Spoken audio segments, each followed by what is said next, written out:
안녕하십니까. 주역 64개 노트 정리. 이번 시간에는 택산압 두 번째 시간입니다. 전체적으로는 184번째 노트 정리입니다.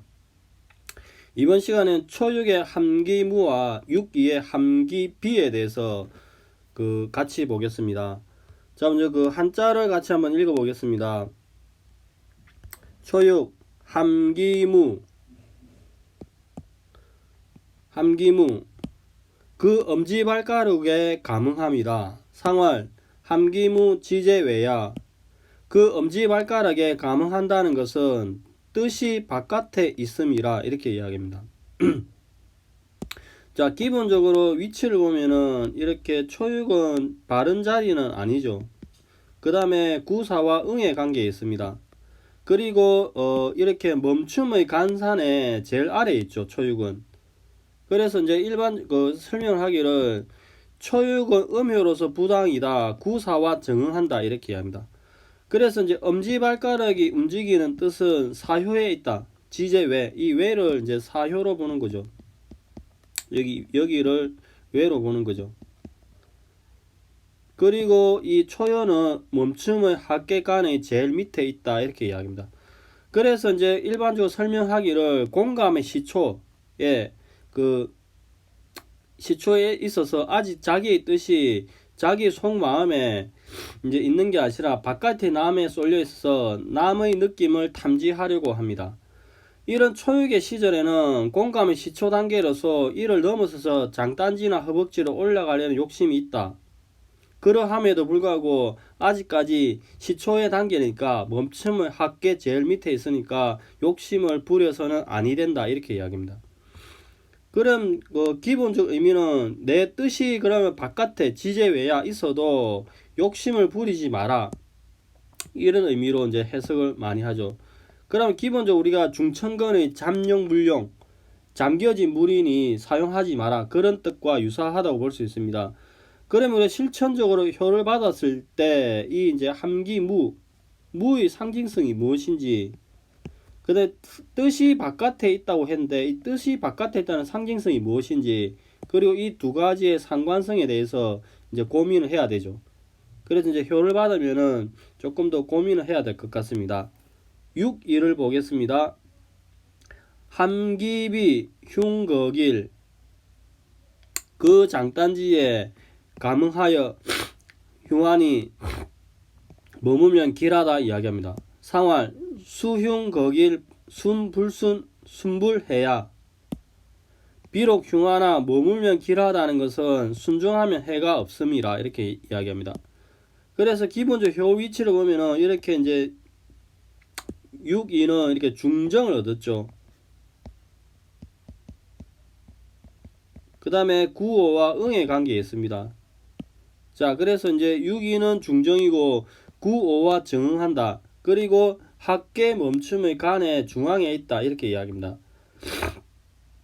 그래서 장단지는 이제 그 발의 뒷부분에 있는 볼록한 부분이죠. 그래서 장단지는 독자적으로 혼자 움직일 수 없는 그런 물상적인 측면이 있죠. 그래서 감흥이 통하는 바가, 감정을 느끼는 바가 장단지에 이르렀으니 흉하다. 장단지는 함께 움직인다. 이렇게 합니다. 그러면 이걸 정치적으로 설명하시기를 황태영 교수면 남녀의 공감이 장단지 수준에 이르렀다. 6.2는 9.3 허벅지 단계에 성급히 올라가려고 서두른다. 이제 응이 5가 있으니까 6.2는 이렇게 빨리 가려고 막 서두르는 그런 물상이 있을 수 있겠죠. 그러함에도 불구하고 자꾸 서두르니까 흉하니까 그렇게 하지 말고 관계의 중에 머물러 있는 물상을 생각을 해서 이 단계를 뛰어넘어 올라가려고 하니까 이제 자기 단계, 자기 분수 수준을 모르고 이제 넘어가려고 하죠. 그러함에도 불구하고 이 2단계, 6.2의 단계에서 눌러 앉으면 길하다고 이야기합니다. 그리고 또한 6.2는 중정으로서 충분히 그러한 능력이 있다고 이야기를 합니다. 그러면은 이 장단지의 느낌이라고 했는데 우리가 물상적으로 이 효를 받았을 때 비의 상징성이 무엇인지, 그 다음에 처음에는 흉했다가 나중에는 결국 길하다고 이야기합니다. 그 사이에 거가 있죠. 그러니까 이제 처음에는 최초에는 이렇게 흉하다가 이야기했다가 나중에는 길하다고 이야기하는데 그 중간에 머물고 있으면은 길하다고 하는데 이 세 가지의 그 카테고리를 어떻게 논리적으로 연결할 것인가를 고민해야 될 실천적으로 고민을 해야 될 부분인 것 같습니다. 자, 여기가 이제 일반적인 설명이고 다산의 설명을 같이 보겠습니다. 함기무 그 엄지발가락으로 느낀다. 상활 함기무 지제외야.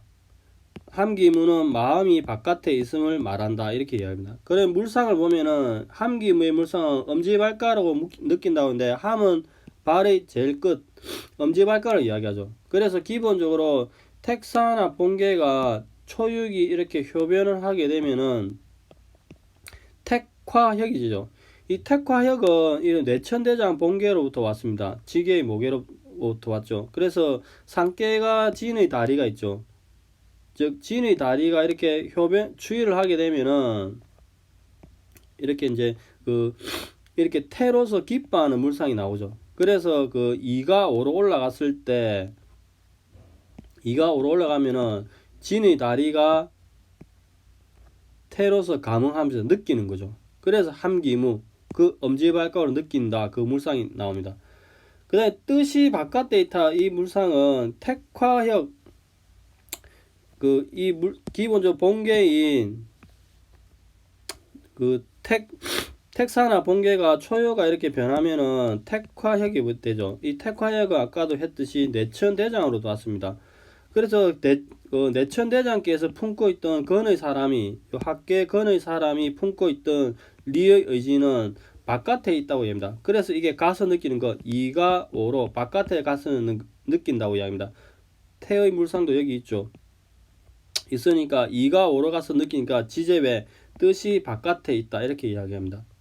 자, 글을 한번 다시 읽어보겠습니다. 그 엄지발가락으로 느낀다. 상활 함기무는 마음이 바깥에 있음을 말한다 이렇게 이야기합니다. 이번에 유혹 이해를 살피겠습니다. 함기비 흉 거길 상활 유형 거길 불순해야 그 장단지로 즐거운 감흥을 느끼는 게 흉하지만 머무르면 길하다. 상활 순종하여 해롭지 않다 이렇게 이야기합니다. 유형 거길은 불순해야 순종하여서 해롭지 않다 이렇게 입니다. 그럼 그 장단지로 느낀다는 물상을 보면은 이렇게 택사나 본계가 6이가 효변을 하게 되면은 택풍대가가 되죠. 택풍대가는 기본적으로 천산둔의 물상에서 왔습니다. 그래서 이 천산둔 자체가 기본적으로 보면은 대손으로 큰 넓적다리를 이야기하죠. 그 큰 넓적다리에 6이 부분이 장단지라고 보는 거죠. 즉 설명을 보면은 대손은 넓적다리이고 6, 2의 위치는 그 중에서 장단지에 해당한다고 이야기합니다.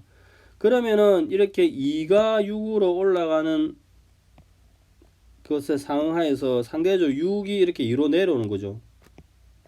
그래서 이렇게 강이 와서 6이 2로 내려오니까 이제 하강을 하는 거죠. 그래 강이 내려오니까 이게 손의 다리를 태로서 이렇게 즐거움 느끼는 거죠.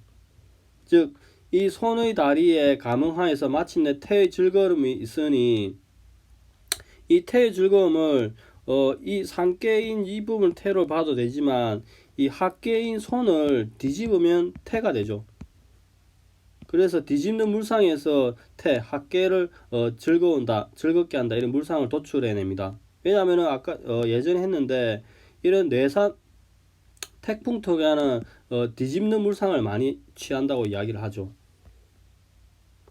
그 다음에 흉의 이미지는 이렇게 택사나 본계가 6, 2가 효변하면은 이제 택풍대가가 되는데 택풍대가는 천산둔이었죠. 이렇게 추리를 하는데 근데 천산둔 이 전체가 기본적으로 대손의 이미지가 나온 거죠. 순종함의 이미지가 나오는데 좋았다가 이렇게 이제 추이를 하게 되면은 이렇게 이제 음이 제일 위에 있어서 강을 타고 있죠. 그래서 허물이 있다 이렇게 이야기합니다. 흉하다 흉의 물상을 나타냅니다. 그 다음 길하다의 물상은 거길 머무르면 이롭다의 물상을 보면은 기본적으로 똑같습니다. 택산합의 6,2가 효변을 하게 되면은 택풍대가가 되죠. 택풍대가는 또 다른 모계인 뇌천대장으로 봤는데, 이 뇌천대장은 전체적으로 대퇴죠. 그래서 음이 양위에 있으니까 위험한 물상이죠. 이런 상황에서 추위를 하게 되면은 손, 이 합계가 손이 되죠. 손이 이제 그 겸손함, 순종함의 물상이 나오는 거죠. 그 제일 아래 있으니까 길하다고 이야기합니다. 그러면 이 두 개를 하나는 흉이고 하나는 이제 길하죠. 하나는 흉, 하나는 길. 이 물상을 보면은 기본적으로 위로 올라간 것, 이렇게 위로 올라간 것은 흉하고 아래로 내려온 것은 길하다고 이야기합니다. 자, 요걸 다시 보면은 자, 똑같이 여기에 택산합의 본계가 있습니다. 그래서 6,2가 효변을 하게 되면은 택풍대가가 되죠. 똑같이. 근데 이제 이 택풍대가의 그 본계는 이렇게 천산둥과 내천대장 두 개가 있죠. 모계는 항상 두 개가, 모계 1, 모계 2가 있는 거죠. 근데 이제 위로 가는 자, 2가 6으로 간 자는 6가 상승해서 이렇게 하나의 음이 강을 타고 있으니 흉이 된다고 이야기합니다. 근데 아래로 내려오는 자, 즉 유가 아래로 내려온 거죠. 그래서 유가 하강하니까 6이 이제 유가 5에서 이제 내려오니까 이제 아래로 내려오니까 하강, 손으로 숨으니까 길, 그 아래로 내려온 자는 길하다고 이런 물상을 나타내는 겁니다. 자, 이렇게 그 이야기를 하니까 이제 그 대상전을 마지막으로 한번 읽어보겠습니다. 그 장단지로 즐거운 감흥을 느끼니 흉하지만 거길 머무르면 길하다. 상활 순종하여 해롭지 않다. 유형 거기는 불순해야 순종하여 해롭지 않다. 이렇게 얘기합니다. 자, 여기까지가 이제 그 택산합에 대한 초육과 6,2에 대한 일반적인 설명입니다. 그 초육에서는 기본적으로 이 무의 의미가 무엇인지, 그 다음에 뜻이 바깥에 있다고 했는데 이 바깥의 상징성이 무엇인지 검토를 필요하겠습니다. 그 다음에 6,2에서는 장단지가 독자적으로 움직이지 못하는 상황에서 처음에는 흉했다가 나중에는 길하게 되는데 그 중간 과정에 거의 한자가 있으니까 이게 어떤 의미를 가지는지 검토할 필요가 있을 것 같습니다. 자, 오늘은 여기